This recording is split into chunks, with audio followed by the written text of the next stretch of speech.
Hello বন্ধুরা, গরমে কেমন আছো তোমরা সবাই? এখন 11:30 10টা 10:30 বাজে। তো এখন আমি ভিডিও করছি। দেখো, আমার গরমে একদম ভালো লাগে না। তো এখন আমি রাতে খাবো না বলছি, তাও দিদি দিয়ে গেছে রাতে রুটি আর আম। তো এটা হলো আমার রাতের খাবার।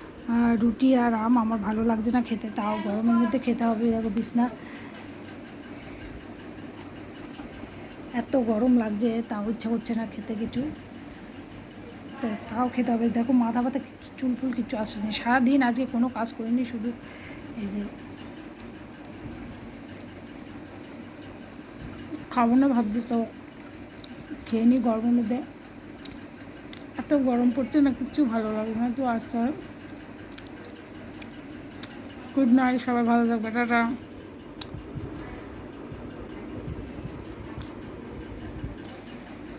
আর আম রুটি খেতে কে কে ভালোবাসো আমাকে কমেন্ট করবে, কিন্তু অবশ্যই আমি আম আর রুটি খাচ্ছি। Tata, by.